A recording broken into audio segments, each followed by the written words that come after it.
Yun.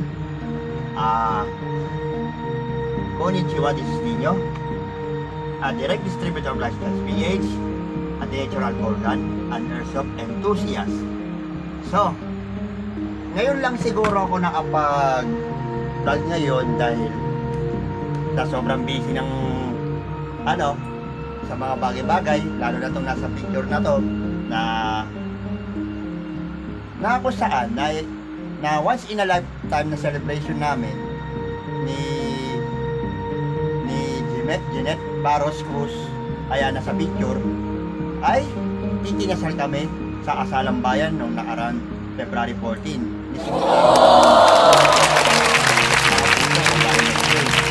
So, ngayon lang ako nakapag-prepare naman lahat ng mga vlogs dito ngayon.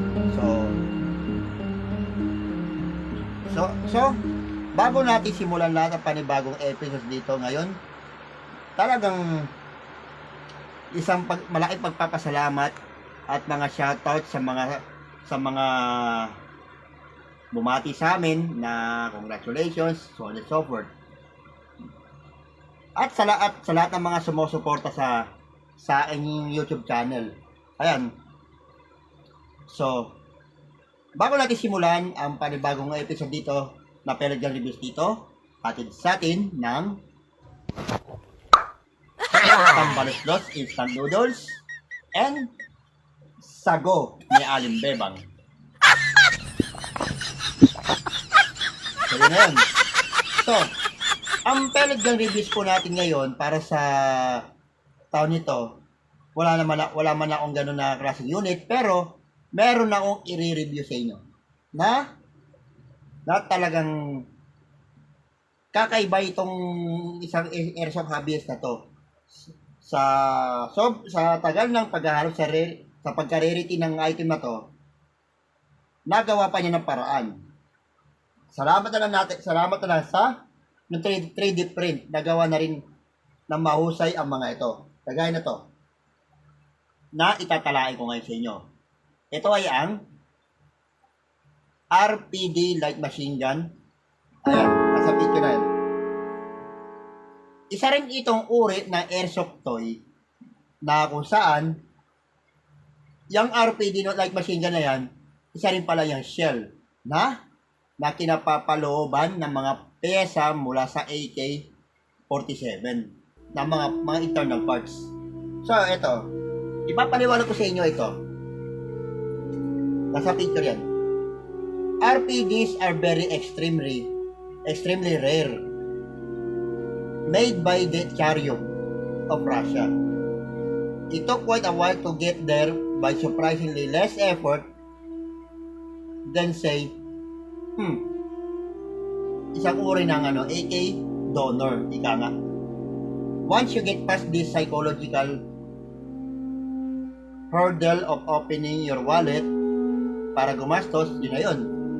Siyempre, sa gagawa ka ng mga bagay na ng unit na yan, kailangan din ng kaperahan, na tipo na kailangan mo pang babasagin ang akansya mo, or yung tinatawag natin na ipon challenge para mapunan niya ang project na to. So ito, simulan natin sa barrels, sa banting assembly, sa mga wooden parts, at sa mga iba pang mga anik-anik na nasa loob. Ito. So pag disassembly nito, tingnan mo. Disassembly for weathering the wood, furniture, and metal parts is much easier.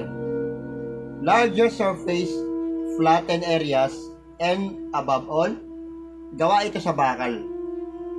Or may mga may mga parts na ginawa talaga na gawa sa titanium alloy. Yung mga barrels gawa rin sa bakal. Inayos nila, kumbaga CNC machine ang ginawa ng isang hobbyist na ito. So, etong airsoft hobbyist na to ay natuwag nung after na build niya ang ganyang klaseng airsoft. So, nasa picture na. The airsoft hobbyist is really happy with the external appearances or sa mga ng AK variants. He upgraded the internals by wiring ammo box motor directly to the replica's battery in order to synchronize feeding with firing. No more using bottle in manual mode. So, ibig sabihin, ang ginawa ng isang ito, yung battery ng babad sa motor feeding ng mga bala sa airsoft at yung pagpapiring sa mga replica battery, pinag-isa na para tuloy sa tuloy-tuloy at mayayos sa deliberation sa paggamit, pag-function ng mga nasabing unit. So ito, after ginawa ito, ang ganda na itsura niyan. Yan sa picture yan. So here it is. It is shown in a shorted battle mode configuration, 1:1 real scale, airsoft light machine gun to better match para sa mga African mga battle dress uniforms noong dekada 80 o 90. Parang man alala ko yan, anong Cold War, meron ganyan eh. So, yan po sa mga lahat ng mga pictures na yan. Ayan. Yan ang mga parts na yan na ginawang shell. Pero ang pinakaloob niyan, yung barrel, yung metal gearbox ng AK-47, at yung mismong magazine nun na talagang kailangan mag-match sa lahat ng mga configurations yan. Magaling ang isang airsofter na to na gumawa ng product na to. So hopefully, kung papalarin, kung bigyan ako ng awa ng Diyos, eto nga, nakapagsimula na rin ako makapag-ipon, bumili ng etong Desert Eagle na to na matagal ko nang gustong bilhin doon sa hobby shop, sa Vincent's, o shoutout sa inyo, Vincent's Hobby Shop. Dahil na-preserve nyo pa rin ang pagtitinda ng lahat ng mga airsoft na kadalasan kailangan din namin sa mga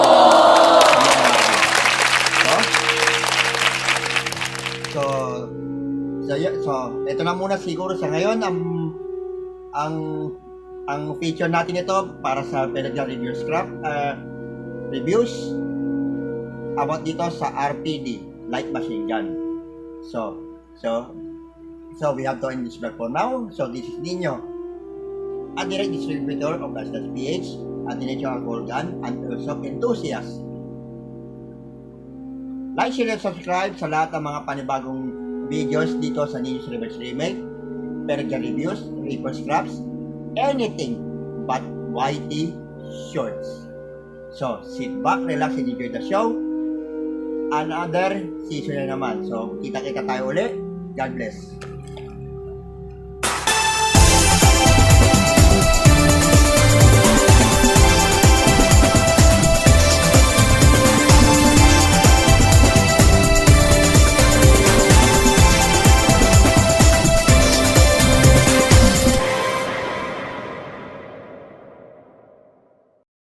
本日の動画は以上です。ヒューマンバグ大学では闇をテーマに様々な物語を展開していきます。他の動画もぜひ。